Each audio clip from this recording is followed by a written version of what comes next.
Hola a todos nuevamente. Esta era la diapositiva que ustedes tenían que analizar. Espero que les haya ido muy bien. Vamos a recordar algunos de los elementos más importantes y que probablemente ustedes utilizaron para la actividad.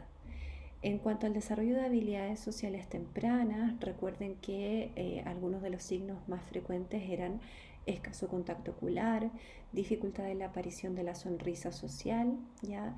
Dificultades en el desarrollo del vínculo inicial con el cuidador principal, ¿ya?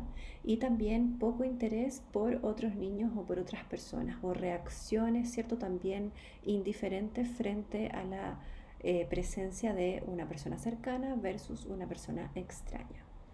En cuanto al desarrollo del juego, por ejemplo, podrían haber mencionado que tienen en la mayoría de los casos un juego solitario, ¿cierto? Un juego que permanece en los primeros estadios del desarrollo del juego, ¿cierto? Juego sensorio-motriz, juego relacional no funcional. Es un juego repetitivo también, y es un juego, ¿cierto?, en el cual el niño inicia y le cuesta mucho incluir a otras personas. En cuanto al desarrollo de la comunicación gestual y el lenguaje, ¿cierto?, definimos que lo más importante es que eh, el lenguaje verbal no aparece hasta los 2 años aproximadamente, incluso en algunos casos más severos, ¿cierto?, no aparece nunca, o empiezan a aparecer algunas palabras recién a los 5 años, por ejemplo. Los precursores del lenguaje también demuestran algunos elementos que podrían indicar la presencia de trastorno del espectro autista, y aquí vamos a aprovechar de responder al tiro la segunda pregunta, siendo los dos más importantes la falta de atención al nombre y la ausencia del señalamiento, ¿cierto?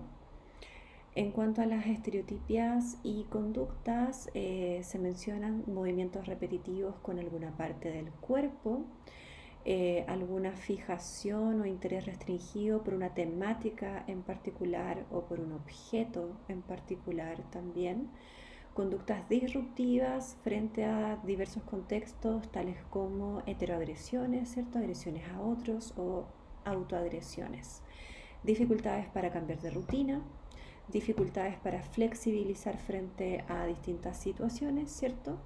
Y tenemos también, podrían haberlo incluido, el tema de la ecolalia, podrían haberlo puesto en el desarrollo del lenguaje o en estereotipias y conductas, ¿cierto? Que son estas repeticiones de elementos lingüísticos, pero sin fines comunicativos, ¿ya? Espero que les haya ido bien con esa actividad. El diagnóstico. ¿Cómo llegamos al diagnóstico de trastorno del espectro autista? ¿Ya? En primer lugar, es importante mencionar que no existen exámenes médicos que arrojen el diagnóstico, ¿ya? En general, cuando un niño se encuentra en este proceso, los doctores efectivamente les piden múltiples exámenes, pero esto se hace mucho más para descartar otras patologías y llegar a esta, ¿cierto?, de otra forma, pero no es que el examen indique el diagnóstico, no hay algo objetivo, ¿ya? El diagnóstico lo realiza un equipo multidisciplinario, ya que está liderado por un neurólogo o neuropsiquiatra infantil, ya especialista en el tema. Este neurólogo o neuropsiquiatra lo que va a hacer es igualmente derivar a otros especialistas para que realicen su evaluación y, considerando estas múltiples miradas, ¿cierto?, llegar a un diagnóstico final y más certero. En general, este equipo multidisciplinario lo componen, además del neurólogo o neuropsiquiatra, el fonoaudiólogo, un terapeuta ocupacional, el psicólogo, que muchas veces se encarga de evaluar el cociente intelectual, ¿ya? Y además también puede estar presente un profesor diferencial. Dentro de los grados de severidad, recuerden que el DSM-5 describe 3 grados distintos según las conductas observadas. Tampoco hay un elemento objetivo, ¿cierto?, que me muestre cuál es el grado, sino que es más bien por observación. Es importante también que dentro de este proceso diagnóstico se evalúe el cociente intelectual del niño, ¿ya? Este cociente intelectual puede tener mucha diversidad, ya que puede ir desde algo inferior a la norma hasta casos en los que el cociente intelectual es superior a la norma. El profesional encargado de aplicar las pruebas psicométricas para determinar este componente es el psicólogo. Por último, en cuanto a la afectación del lenguaje, recuerden que podemos encontrar casos en los cuales hay una gran afectación y otros casos en los cuales la afectación lingüística es menor, ya que los niveles formales, fonológico y morfosintáctico se encuentran conservados, siendo la característica principal dificultades en la semántica y en la pragmática, como lo hemos dicho antes. Para poder determinar esta afectación del lenguaje, el profesional encargado sería el fonoaudiólogo. Existen muchos instrumentos que aportan en el proceso de diagnóstico del trastorno del espectro autista. Yo les voy a mencionar hoy día solo 3, pero existen muchos, ya que también algunos de ellos se los voy a agregar a la bibliografía del curso. Uno de ellos es el MCHAT, ¿ya? El MCHAT es un cuestionario para la detección temprana del trastorno del espectro autista. Es importante mencionar que con este único instrumento no se llega al diagnóstico, sino que es un instrumento de tamizaje o de screening que me ayuda a diferenciar elementos de riesgo, ¿ya? Pero no otorga un diagnóstico a ciencia cierta. Se puede aplicar desde los 18 meses y, como les decía, consiste en un cuestionario dirigido a los padres, bastante sencillo, en el cual ellos deben responder sí o no, ¿ya? Pueden encontrar en internet también muchos videos tutoriales con videos que explican las conductas específicas por las cuales se les pregunta a los padres en este test. Tenemos también el ADR, que es una entrevista para el diagnóstico de autismo. Es una entrevista sumamente detallada, ¿ya? Que aporta en el diagnóstico también. Y el instrumento considerado gold estándar, es decir, el que actualmente es el que tiene más confiabilidad y el que más se pide, el que los neurólogos ahora están pidiendo, ¿cierto?, para el diagnóstico, es el A22. El A22 es una escala de observación para el diagnóstico de autismo, ¿ya? Es decir, requiere que haya un evaluador observando las conductas del niño y en ese momento cotejando, ¿ya? De esa forma vamos a llegar a un diagnóstico mucho más certero. El A22 lo puede aplicar cualquier profesional que tenga la certificación, ya no es necesaria una profesión en particular. Entonces, por ejemplo, existen terapeutas ocupacionales, profesores diferenciales, fonoaudiólogos que aplican este instrumento. La certificación la ofrecen constantemente distintas instituciones de capacitación, pero es un poco costosa, ¿ya? No es tan fácil acceder.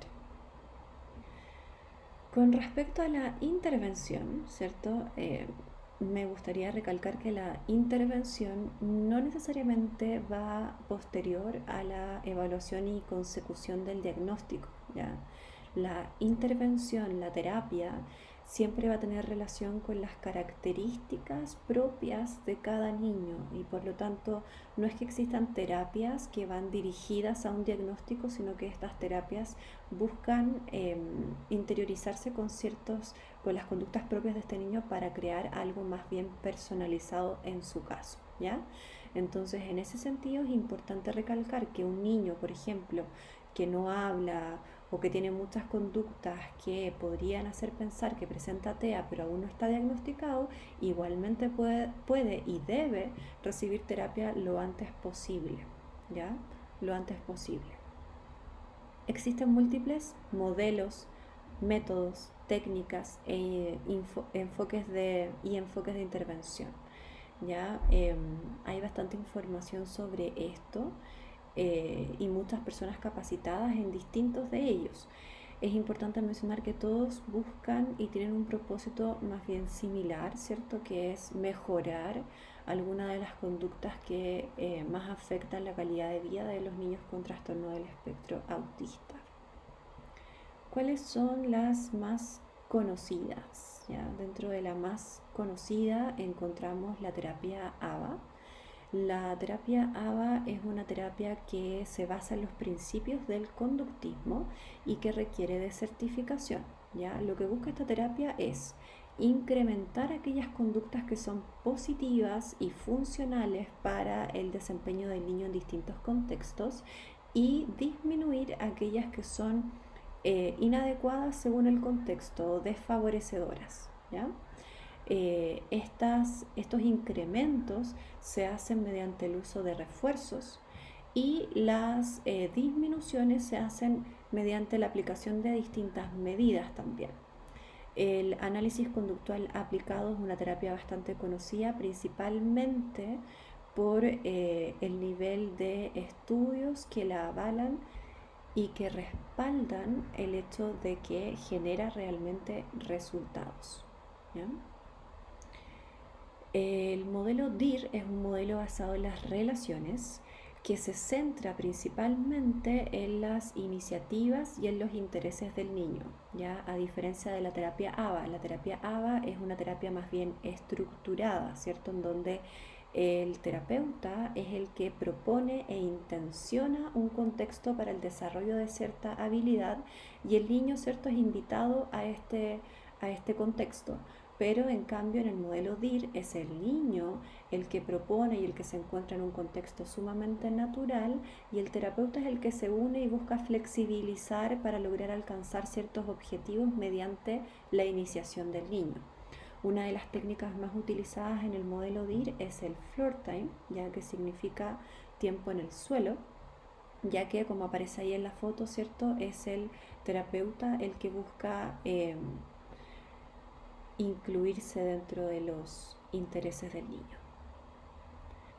Tenemos también el RDI, ya que es una intervención basada en las relaciones y que tiene como principal propósito mejorar la calidad de vida a nivel familiar, ¿ya?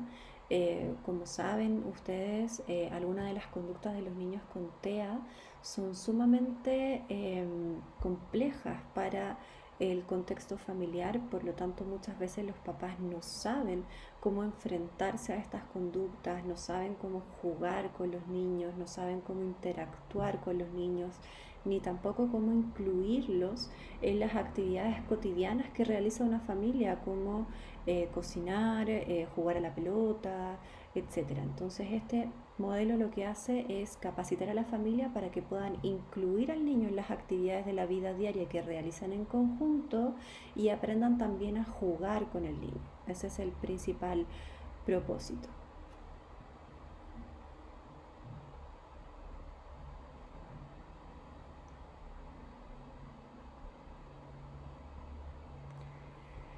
Tenemos también el modelo TEACH. Ya el modelo TEACH es un tratamiento que busca potenciar que el niño aprenda ciertas conductas mediante la estructuración y definición de tareas con ayudas visuales.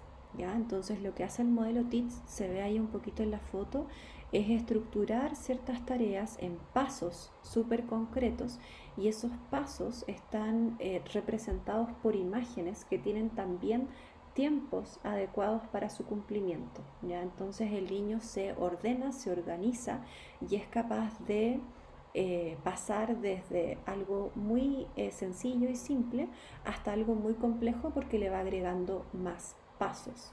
Es un método bastante efectivo, ya que mediante las ayudas visuales sabemos los niños con trastornos del espectro autista tienden a aprender mucho mejor y a memorizar mucho mejor ciertos elementos. Y también tiene una alta implicancia en el ámbito escolar, ¿ya? Porque permite, como les decía, realizar tareas en determinados tiempos. Otro modelo que es un modelo bastante actual es el modelo Denver. ¿Ya? El modelo Denver es un modelo combinado, ya que incluye estrategias tanto de ABA como de DIR, es decir, estrategias desde lo conductual a estrategias desde lo más naturalizado e interaccionista. Es un modelo que busca implicar a toda la familia dentro de la terapia, es decir, que todos conozcan las distintas estrategias que se están utilizando por el niño y que todos en conjunto puedan trabajar las distintas habilidades. Tenemos también el método Sunrise. ¿Ya? El método Sunrise es un método un poco diferente porque su propósito no es mejorar ciertas habilidades que influyen en la calidad de vida del niño con trastorno del espectro autista, sino que su propósito es mejorar del autismo, ¿ya? Es decir, que deje de existir el diagnóstico. Se proponen algunas estrategias como por ejemplo la imitación constante de los intereses del niño. En este modelo se crean lugares, piezas, ¿ya? En donde se incluyen todos los objetos y todos los elementos que sean de interés para el niño. Y hay personas que por turnos, ¿cierto?, se incluyen en este espacio e imitan constantemente las conductas del niño. Ahí en la foto se ve, por ejemplo, que la niña está con un calcetín, ¿cierto? Y la otra persona está haciendo exactamente lo mismo. Se dice que después de un tiempo de hacer esto, el niño va a sentir, ¿cierto?, que la otra persona quiere ingresar a su mundo y a sus intereses, por lo tanto, de una manera natural, el niño va a ir interactuando con esta persona. Él decide cuándo, eso sí, ya no hay una presión, no hay un desafío en esta interacción o en esta terapia, sino que el niño, después de ver que constantemente lo imitan, va a decidir en algún momento empezar a interactuar y progresivamente, ¿cierto?, va a ir saliendo de este cuadro diagnóstico. Existen distintos estudios que incluyen estos modelos o estos enfoques, ¿ya? Algunos tienen más validez que otros, pero hasta el momento se sigue definiendo que el enfoque ABA es el que tiene mayor cantidad de estudios que demuestran su confiabilidad. Esto no quiere decir necesariamente que esa sea la mejor terapia, ¿ya? Porque podría ser que lo sea otra, sin embargo no se ha preocupado tanto, ¿cierto?, de realizar estudios que demuestren sus resultados. Entonces acá esto es muy variable. No podríamos decir si una es mejor que la otra. Lo que sí se puede decir es que algunas son más pertinentes con algunos niños que otras, ¿ya? Porque hay algunos niños que se sienten más cómodos con ciertas técnicas o estrategias y ciertas familias también, ¿cierto?, a las que les son más, eh, les parecen mejor ciertos elementos de algún modelo y no del otro. Así que la decisión es abierta y depende mucho de las características propias de cada caso. Otro elemento importante de mencionar son los sistemas de comunicación aumentativa y alternativa, ¿ya? En los casos en donde los niños no desarrollan lenguaje verbal o bien el desarrollo del lenguaje verbal que tienen no es suficiente para que ellos puedan manifestar todas sus intenciones, sus necesidades, sus emociones, se implementa un sistema de comunicación aumentativa y alternativa. Lo importante en este caso, y es también bueno que ustedes lo sepan porque es algo que se conversa mucho con los padres, es que la prioridad es la comunicación, ¿ya?, por sobre el desarrollo del lenguaje verbal. Es decir, quizás no van a poder decir una palabra en particular, pero sí van a poder utilizar otras formas, otras maneras de exteriorizar esto que están sintiendo, ¿ya? Y esto es lo más importante definitivamente. Dentro de los sistemas de comunicación aumentativa y alternativa existen dos grandes tipos. Tenemos los con ayuda y los sin ayuda. Se considera un sistema de comunicación con ayuda todo aquel que requiere de un elemento externo, de un objeto que aporte, ¿cierto?, en esta interacción, como por ejemplo una lámina, un cuadernillo de comunicación, el tablet, el computador, etc. Y se consideran sin ayuda aquellos que no requieren de un elemento externo y que, por ejemplo, solo necesitan de una parte del cuerpo, ¿ya? Y acá encontramos, por ejemplo, el lenguaje de señas. Tenemos que hacer también una diferencia entre sistemas que van a tener un principio aumentativo versus otros que van a tener un principio alternativo. Los que son aumentativos son para aquellos niños que presentan ciertos elementos del lenguaje, un par de palabras, por ejemplo, y que por lo tanto estos sistemas van a venir a aumentar lo que ya tienen y lo que ya utilizan, ¿sí? Sin embargo, existen otros casos en donde no hay lenguaje verbal, no hay ningún elemento que me sirva para comunicar, por lo tanto, lo que yo voy a enseñar va a tener una implicancia meramente alternativa, ¿ya? Otra cosa importante a mencionar, existen muchos mitos con respecto a los sistemas de comunicación aumentativa y alternativa. ¿Qué mitos, por ejemplo? los padres suelen tener la aprensión de que cuando se implementa un sistema de comunicación aumentativa alternativa, el niño se va a sentir más cómodo, por lo tanto le va a dar como flojera, ¿cierto?, aprender lenguaje verbal. ¿Ya? Entonces por eso muchos papás se resisten, porque piensan que al implementar esto el niño entonces ya no va a desarrollar nada. Y lo cierto es que lo que sucede es totalmente lo contrario, ¿ya?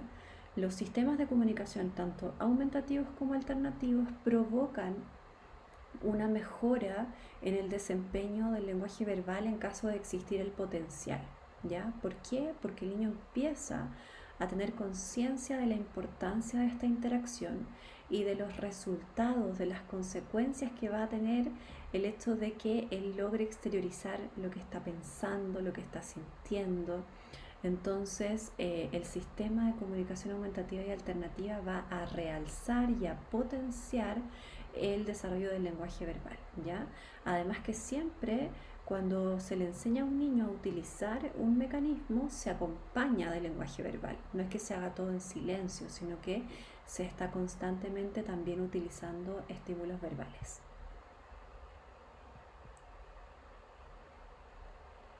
Ya acá podemos ver algunos tipos. Uno de los más conocidos y utilizados, ya que también tiene harta evidencia y existen cursos de certificación para poder implementarlo, es el sistema PEX, ¿ya? O sistema por intercambio de imágenes. Ahí ustedes pueden observar una carpetita que contiene distintas láminas, ¿cierto? Con distintos elementos para que el niño pueda pedir o comentar, ¿cierto? En etapas más avanzadas. En los primeros pasos de este tipo de comunicación aumentativa alternativa, el niño podría, por ejemplo, entregar una lámina única, ¿ya? Por ejemplo, si quieres jugar con un auto, entrega la lámina del auto.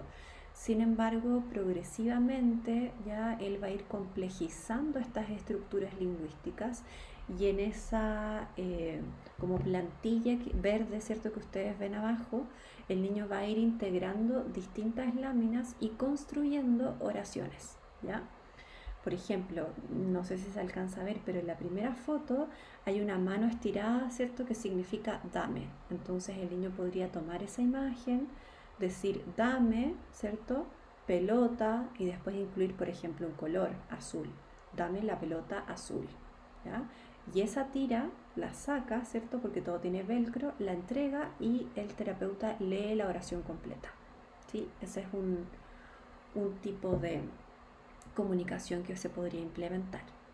Tenemos los comunicadores digitales, que también son muy útiles porque obviamente al ser algo tecnológico me da muchas más opciones y todo es mucho más rápido. Existen distintas alternativas según el tipo de comunicador que el niño tenga, si es Android o si es de Apple. También existen distintas aplicaciones, ¿ya? Aunque todas son muy parecidas a lo que es PEX, pero en un comunicador digital. Hay que tener mucho cuidado porque uno obviamente pensaría, como es tecnológico, es un tablet, quizás es mejor opción que todas las anteriores, pero hay niños, por ejemplo, que presentan fijación con el tablet o con algún juego de computador, por lo tanto no logran implementar esto como un comunicador digital, sino que para ellos es meramente un juego, ¿ya? Así que hay casos en los que no se logra. En casos más severos, ya ahí aparece incluso una persona con parálisis cerebral, pero en autismo también se utiliza cuando son casos complejos y cuando hay afectaciones motoras concomitantes. Son software que permiten la lectura de los movimientos. Por lo tanto, incluso podrían ser manejados con los movimientos oculares si es que hay una alteración mayor a nivel motor, ¿ya? Y por último sale ahí mencionado un tipo de comunicación aumentativa alternativa que, recuerden, es sin ayuda porque no requiere de ningún estímulo externo, y es la lengua de señas.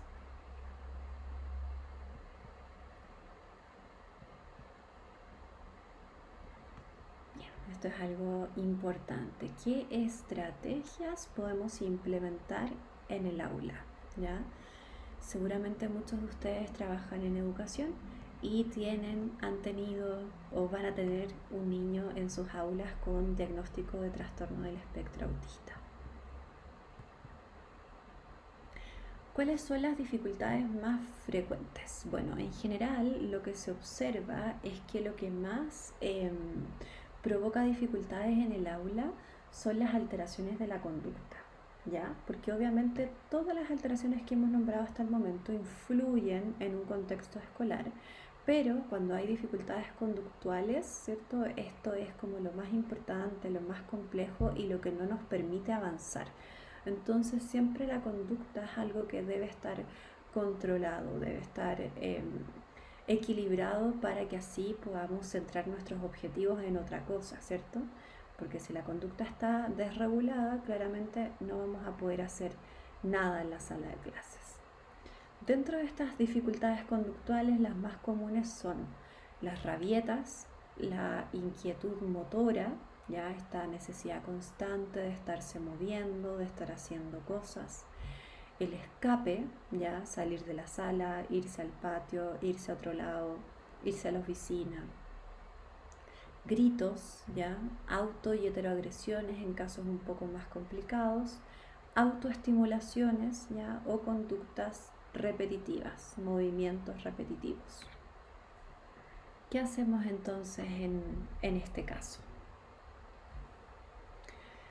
Vamos a hablar sobre una técnica para hacer pequeñas intervenciones en la conducta. ¿Ya? Esta es una técnica que está incluida dentro de los principios de ABA, ¿ya? Pero es súper funcional y es importante que ustedes la puedan conocer porque les va a servir mucho. Ojo que, como les dije adelante, los modelos de intervención y los enfoques de intervención sirven mucho para trastornos del espectro autista, pero no es que estén planteados solo para niños con trastorno del espectro autista. Por lo tanto, otros niños con otros diagnósticos o incluso sin un diagnóstico podrían beneficiarse de estas técnicas, ¿ya? Así que por eso les digo que si la aprenden a utilizar podría ser muy funcional dentro de la sala de clases. Lo primero que yo tengo que hacer para poder disminuir una conducta disruptiva según el contexto o inadecuada según el contexto es tener claro cómo es la manifestación de esa conducta, ¿ya? Entonces, para eso, lo que más sirve es hacer un registro conductual, ¿ya? En este registro conductual, yo voy a hacer una observación directa de cuando se presenta esta conducta y voy a anotar ciertas cosas. Por ejemplo, voy a anotar la hora de inicio y la hora de término para tener claro cuánto es la duración de esta conducta inadecuada. Voy a anotar también el antecedente de esta conducta, ¿ya? Es decir, qué ocurrió inmediatamente antes de que se desencadenara esta conducta inadecuada. Además, esa conducta la voy a describir en cuanto a su topografía, es decir, voy a ser lo más concreto posible en cuanto a la conducta disruptiva. Acá nos sirve poner que el niño se porta mal, ¿cierto? O que está inquieto, porque eso es muy subjetivo. Yo no puedo imaginarme qué es que se porte mal sin estar viendo al niño, ¿cierto? Entonces necesito que sean súper detallistas, como por ejemplo, grita tales palabras o no sé, se tira al suelo, ¿cierto? Le quita la comida a otros compañeros, qué sé yo, se pega o le pega a la profesora con la mano, ya súper lo más detallado que pueda. Y después tenemos que describir la consecuencia, es decir, qué pasa cuando esta conducta aparece. ¿Qué hago yo o qué hacen los compañeros? ¿Cuáles son las consecuencias que el niño recibe a partir de esa conducta? Quizás lo echan de la sala, quizás lo hacen callar, quizás se queda sentado solo. ¿Qué es lo que se hace? ¿Ya? Esto es un registro conductual.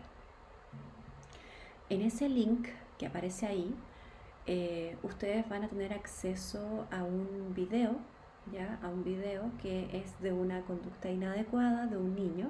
Yo se las voy a describir, aunque igualmente me gustaría que en este momento pausara la grabación y vieran el video, ¿ya? Pero si es que no pueden hacer eso, yo igual les voy a describir ahora de qué se trata. Este video es de un niño que va al supermercado, ya esta es una conducta bastante común en niños sin ningún diagnóstico. va al supermercado, ¿cierto? Y encuentra un juguete que le gusta y lo quiere comprar, ¿ya?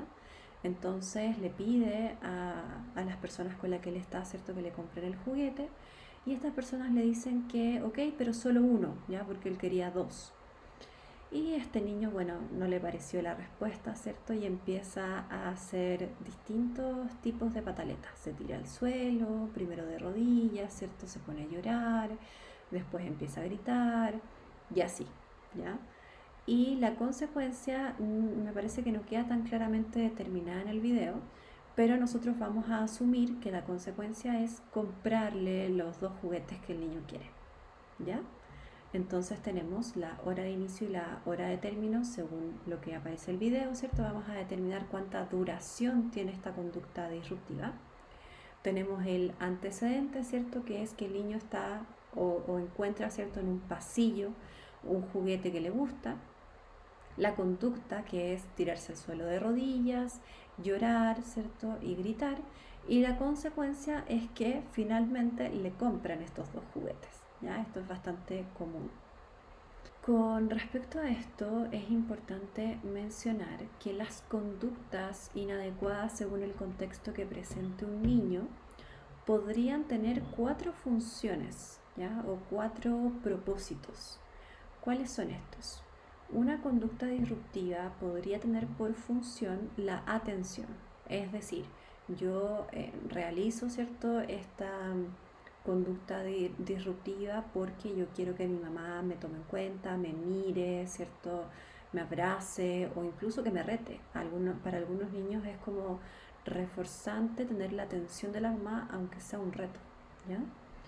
Otra función que podría tener esta conducta es el escape, es decir, quiero dejar de hacer algo, quiero dejar de hacer una tarea, quiero que me echen de la sala, ¿cierto? Quiero escapar de esto y por eso me comporto de esta forma, ¿ya? Otra opción es un tangible, es decir, yo desarrollo esta conducta porque lo que quiero obtener es algo material a cambio, ¿ya?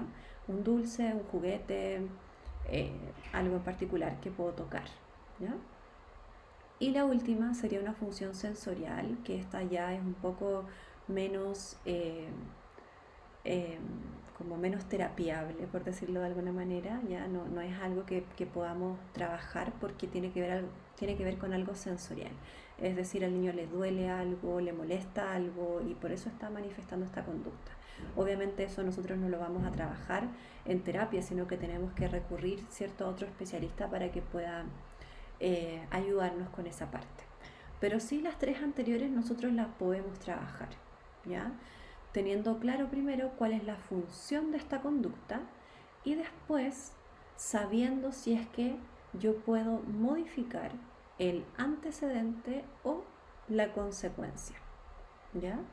Recuerden el ejemplo que acabamos de dar de este niño que va al supermercado, ¿cierto? Y quiere que le compren algo.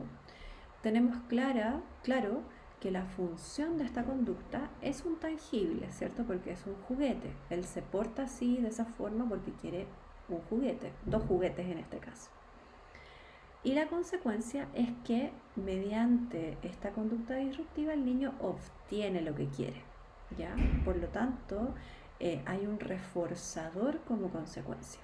Hay algo bueno, ¿ya? Y esto lo que hace es incrementar la posibilidad de que esta conducta se vuelva a repetir en un futuro. Es decir, como el niño, ¿cierto?, obtuvo lo que quiso con esa conducta, la lógica, ¿cierto?, es que la próxima vez que se enfrente a una situación similar vaya a mantener la misma conducta porque así va a conseguir lo que quiere, ¿cierto? Entonces, como les decía, nosotros no podemos modificar la conducta por sí sola, sino que lo que podemos modificar es el antecedente o la consecuencia. El antecedente, en este caso, en este ejemplo, sería, por ejemplo, no llevarlo al supermercado. Eso modifica el antecedente, ¿cierto? Porque no se presenta la oportunidad de que esta conducta se manifieste. Pero en la mayoría de los casos, modificar el antecedente es como complejo, ¿cierto? Porque yo no podría decidir no ir nunca más al supermercado con mi hijo, porque en algunas situaciones voy a tener que ir igual. Entonces es más funcional, en un caso así, modificar la consecuencia, ¿ya? Modificar la consecuencia. Y acá tenemos muchas opciones para poder modificar esta consecuencia.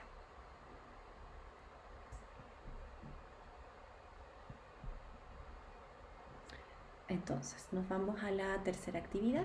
Yo les presento un ejemplo. Recuerden que pueden ver el video si es que les quedó alguna duda. Pero ahora lo vamos a puntualizar en un caso real que tengan ustedes, ¿ya? Entonces necesito que piensen en un estudiante al que en algún momento se hayan referido como un niño mañoso, problemático o desordenado, ¿ya? Y que realicen una lista de conductas que haya presentado por las cuales ustedes le den, ¿cierto?, esa categoría de mañoso, problemático o desordenado. Recuerden que estas conductas deben ser claras, deben ser conductas observables, medibles y replicables, ¿ya? O sea, así de concretas, no pueden ser elementos subjetivos, ¿ya? Entonces hagan su lista porque con esto vamos a hacer la próxima actividad, ¿ya? Nos vemos.